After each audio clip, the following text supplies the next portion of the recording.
Okay, we're just going to get started now. So to start off, again, welcome. And as we say in Islam, Assalamu alaikum wa rahmatullahi wa barakatuh, which means peace and blessings be upon you all. Welcome to Discover Islam Week 2018. We're really excited to get things rolling. As you can see, the marquee looks amazing. The marquee team have done an incredible job to put all of this together, and all the rest of the other teams organizing this for Discover Islam Week. Now, for those of you who are maybe new to Islam, hopefully this week will be a way for you to get an understanding, a bit more of an appreciation for what Islam actually is. Okay, So hopefully it'll be a week in which you can do that. We have a number of different topics, as you've seen in the flyers, and you can come to any of those talks. Now, with this particular talk, it was titled "Why One God," and we did have a speaker lined up for it, but unfortunately he's had to cancel because of an emergency, a family emergency that happened today. But what we will do to replace that is we'll be speaking about the basics of Islam. So one of the things that happens normally in weeks such as this is you jump to a controversial topic or a misconception which isn't necessarily related to the basics of what Islam actually is in terms of it as a religion. So what we're going to do is we're going to speak about the basics of Islam, and we'll take questions about those basics when the talk finishes.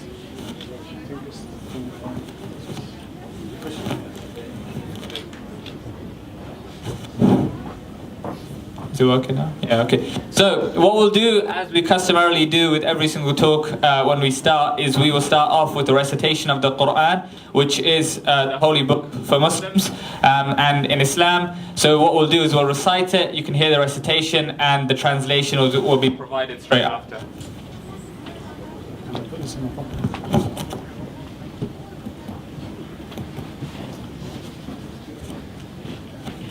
Hello.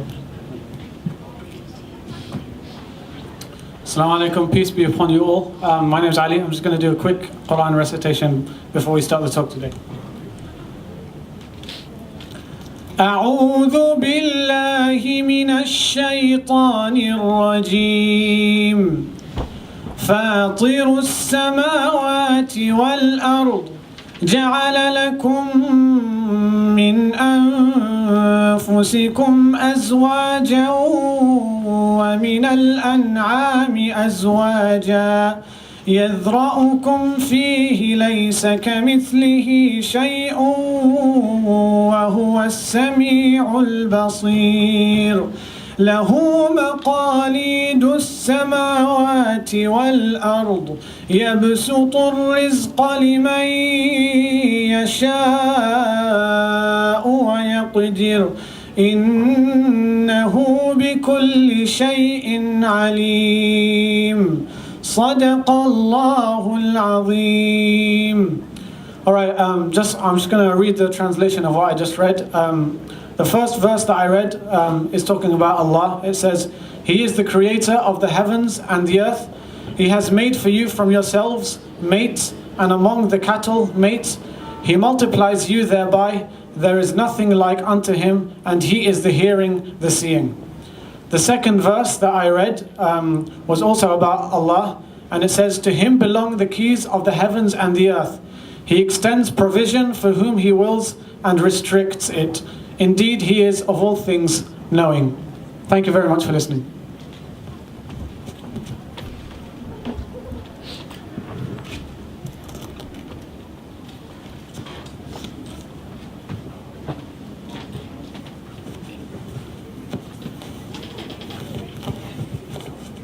So we'll keep this nice and short, but what I'd like to start off with is dealing with the basic origins of Islam.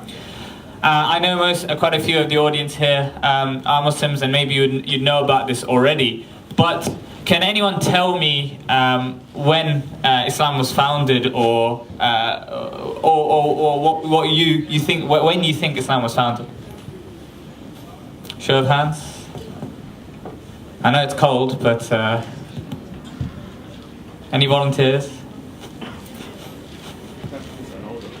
Yes? 600. The answer was 600 BC. Does anyone disagree? 600 AD. Anyone disagree? Anyone? Yes, at the back. Why?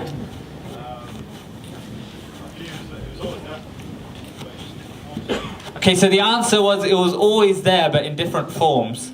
Anyone disagree with that? Right, so when it comes, the slideshow is actually not relevant to it. So when it comes to Islam, how everyone customarily knows Islam is that it was founded in around 600 AD. So what is known is that an individual by the name of Muhammad, who Muslims revere and respect as the final prophet of God and prophet of Islam, he came in the 7th century to Arabia. To a place called Mecca, which you might have heard of. But a part to remember is a part of the belief of Muslims is not. It's not the case that the religion was founded in the year 600 whatever. It's not. It was not founded in the 7th century. The belief of Muslims and Islam is that Islam has been present since the creation of everything. Right, so when the first humans were around in the earth, till now, Islam has been present in one form or another. So the concept is that that God, who in the Quran is mentioned as Allah, which actually isn't a Muslim term. So the word Allah and the name Allah is not like a separate deity to what everyone else would call God. God and Allah is exactly the same in terms of the name. It's just that Arabs and around that area, the Middle Eastern area, everyone uses the word Allah for God, including the Christians, including the Jews. Now, what we believe in and the concept that we believe in is that Islam was present and was there ever since the beginning, because we believe that Islam is the religion that was revealed by God from the very start to guide humanity. From the start, there have been many prophets that come throughout time, and these prophets, they try and guide humanity. And what happens, what we believe has happened is, over the course of time, the commands and rulings have been deviated upon, in terms of the fact that through the passage of time, people have forgot what was the original message. So when like he mentioned at the back, we, as Muslims, we believe that Islam has been there from the very beginning. It was not just founded in the year 600, because there's quite a big misconception that it was a founded religion, a new religion. But that isn't actually what we believe, and this links on to the point that we actually accept and believe in all the prophets, including Moses, including Jesus, including Adam, which is common to the Christians and the Jews as well. It's not the case that we reject Jesus or we reject Moses, but we believe that they were prophets along with the prophet Muhammad, who we believe is the final prophet. So we believe that's how it's happened in terms of this chain of prophets that has undergone over the course of time, and Moses and Jesus were one of those prophets that came to guide humanity.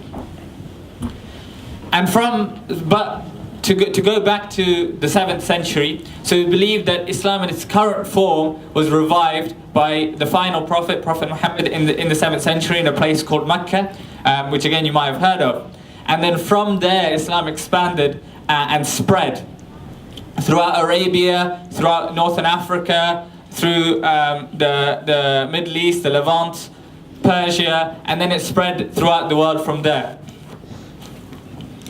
An interesting a side note to mark upon before I move on to the basics of Islam in terms of our religious practices is that, again, there's a common misconception that Islam spread through the conquests of the Arabs.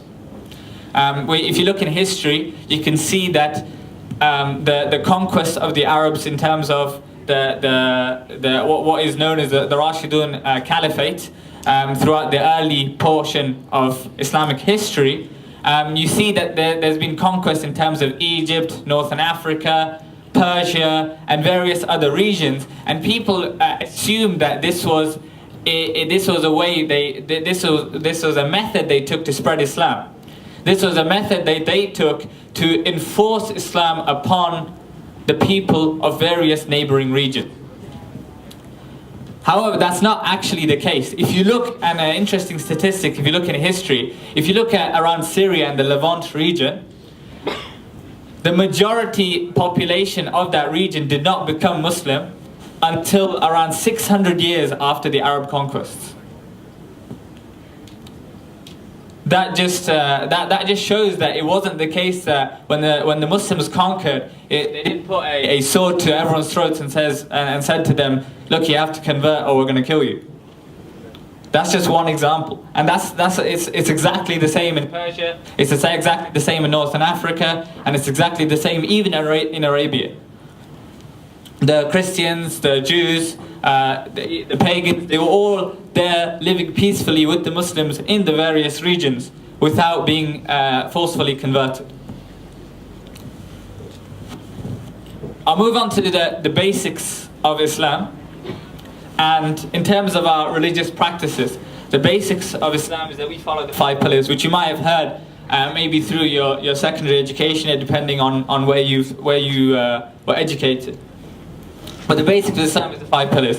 And what that means is the first pillar is what is known in Arabic as the Shahada, which is the testification.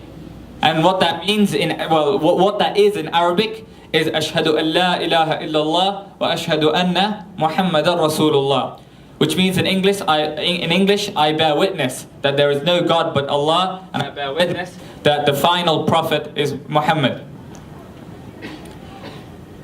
That is the first pillar, because that is the first the step that you take to become Muslim. So for a person to become Muslim, all they need to say is that particular phrase and believe in it with sincerity, and then they are a Muslim. So it's actually a very simple process. There's no elongated process over a number of weeks or anything like that. It's very simple. It's almost instantaneous. And that's the first pillar. It's establishing the belief. And that's what Islam really comes down to. It's that belief in God. It's that belief in Islam. It's that belief that God has sent down prophets to guide humanity. There's the rulings and the fact that you can't do this or you can't do that. They're relatively minor compared to the belief aspect, which in Islam is known as Iman. Iman is fundamentally one of it is the rock, the basis of Islam, which is the faith and the belief that a God does exist, and the belief that that God has guided humanity through prophets. The other pillars, the second pillar is known in Arabic as Salah, which is prayer. Again, similar to other religions like Christianity and Judaism, prayer is a fundamental part of Islam, but we do it slightly differently. And the way we do it, you might be able to see from the stall at the back, there's some literature regarding it, but we pray 5 times a day. In the early morning, in the afternoon, just after the afternoon, when the sun sets, as well as late in the night. And that happens 5 times a day because we believe God has commanded it through the Quran and through the Prophet Muhammad. And the Quran is the holy book of Muslims. So we believe this, and I'll get on to why we believe it and why we believe it's true. I'll just explain what exactly you believe first. So in terms of salah, we believe that the prayer is there for us to reconnect with God every single day. You look and you do various things across the day. You get on with your regular business. But prayer is what reconnects you to God every single 5 times a day. It's that frequent, and that's the whole point. That when you frequently reconnect with God, then you frequently remember him, then you frequently make sure that you abide by his commands and you reaffirm your faith in God. The third pillar is fasting. Again, you might have heard of the month of Ramadan, which is a month in which every single Muslim is supposed to fast in. Where you fast, which is basically you don't eat or drink anything from dawn till dusk.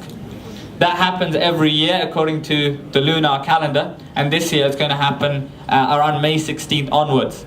Again, if you're still on campus during that time, then that's an incredible time to be on campus, as those of you who witnessed it last year would testify that it's a whole month in which we serve, we eat together, we pray together. So we eat together late in the night at dusk in the university here and in the chaplaincy. We pray together, we pray night prayers together, and it's an incredibly rewarding spiritual experience.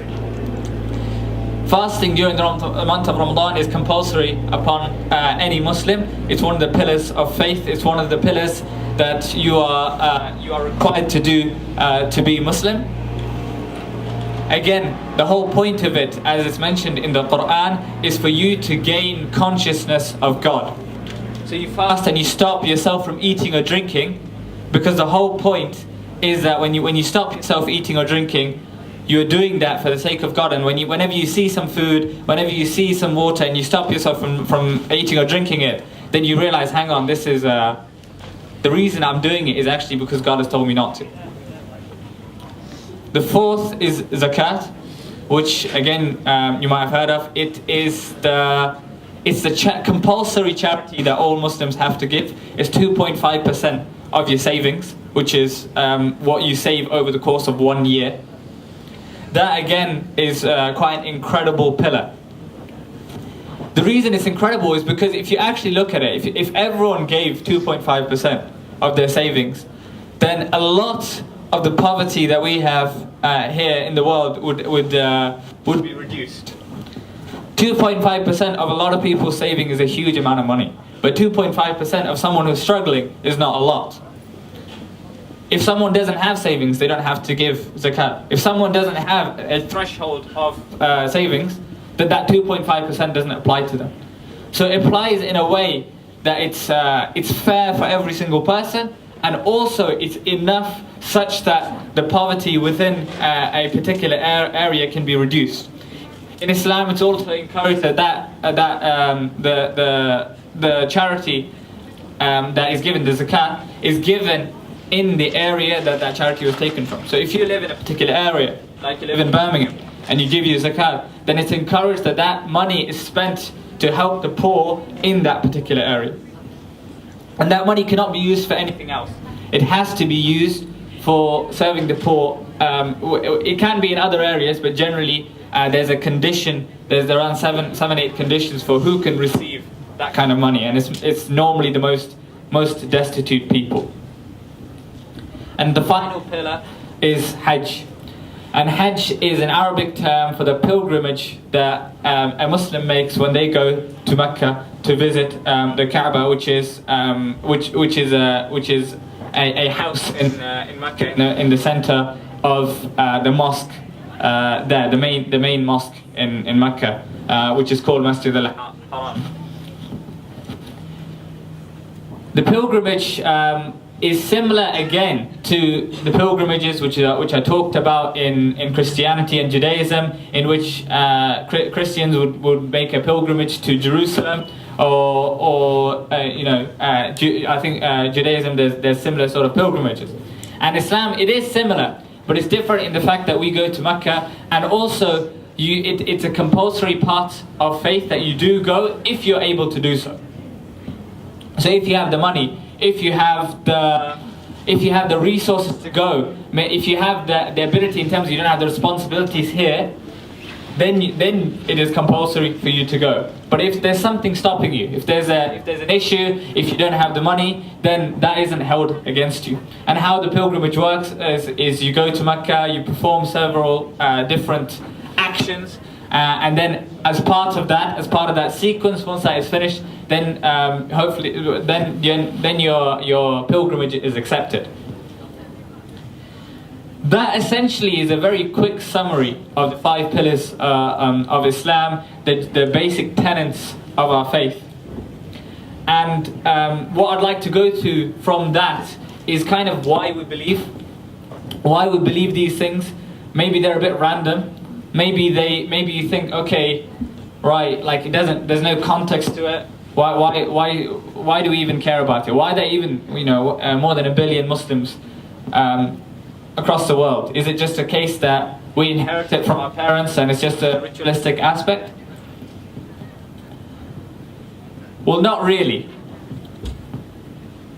Even myself, when I think about why I believe, it comes down to the conviction. Now, the thing here is the talk essentially before the speaker council was going to talk about why we believe in one God, in one God, why the logical arguments for that.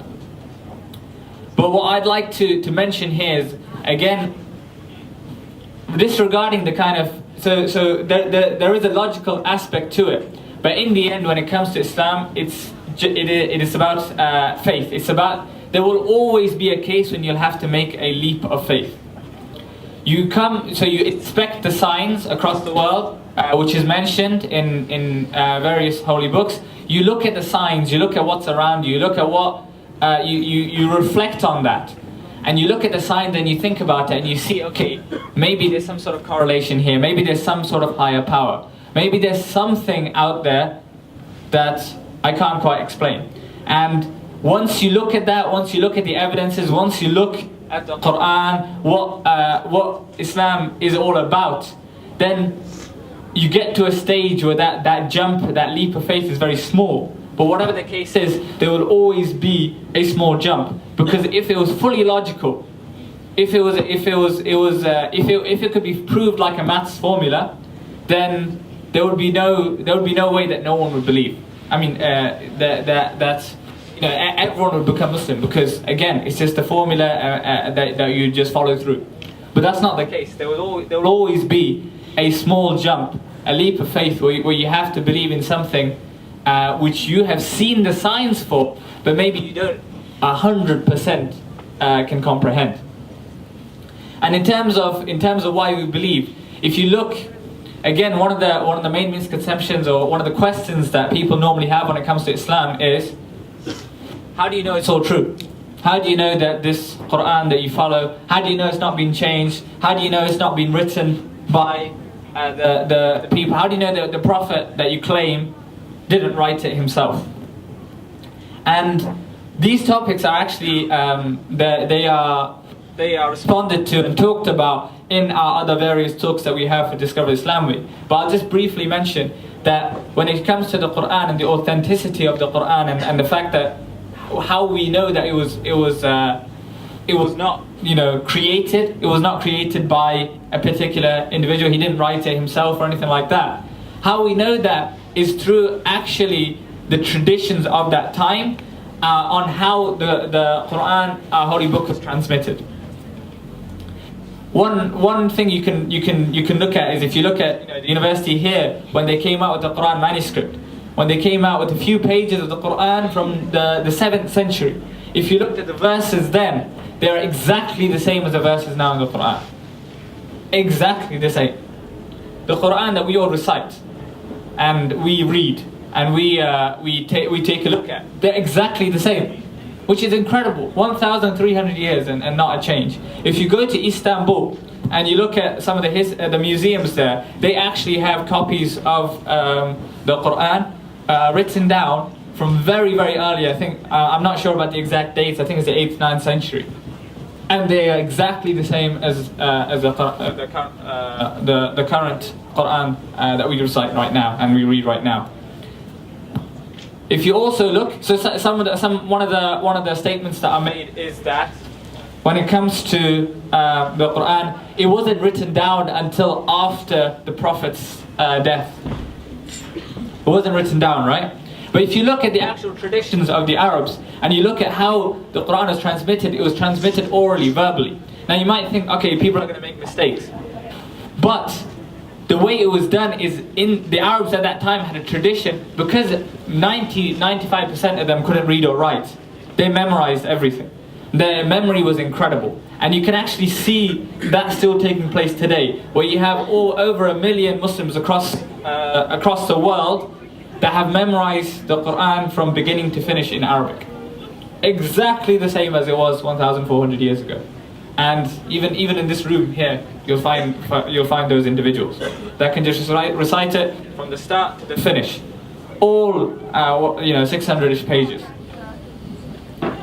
And again, that oral transmission, because of the fact that there were so many people, that's what actually reassures us, and that confirms to us that it hasn't been changed from the very beginning. And that's exactly the same with something that we call the hadith, or the sunnah, which is the way and the statements of the Prophet Muhammad. People say, okay, you believe this because the Prophet said this. How do you know the Prophet actually said that? And that is actually going to be talked about in the talk tomorrow at 1 p.m. where it talks about the authenticity of the hadith, and how the actual science on how the statements of the Prophet were preserved are such that you can actually be more confident in that than the actions of Julius Caesar, which everyone talks about right now.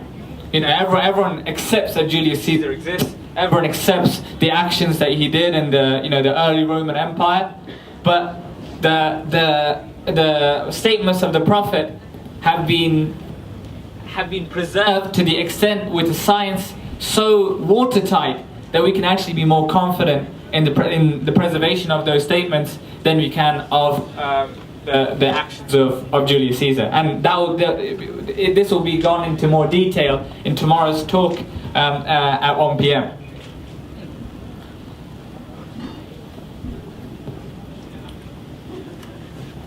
This basically, once again, I'd like to apologize that the speaker couldn't attend today. That was an unfortunate personal emergency.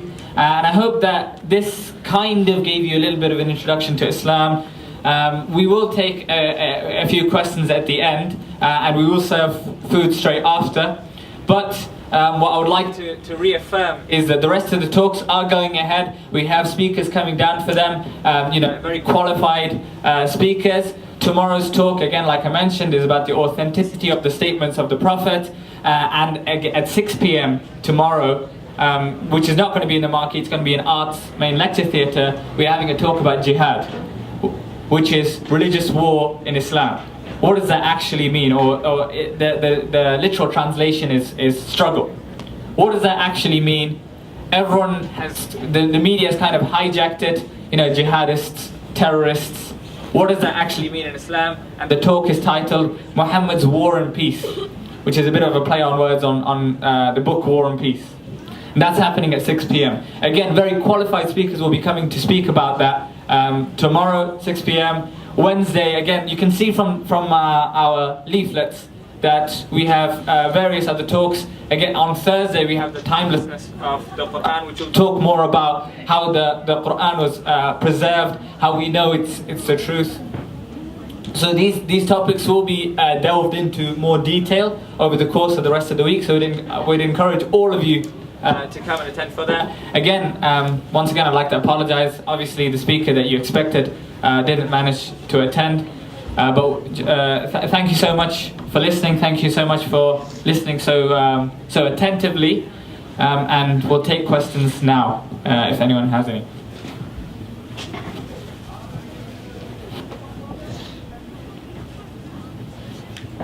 It can be about anything, generally about the basics of Islam, maybe something you didn't quite understand when I spoke about it.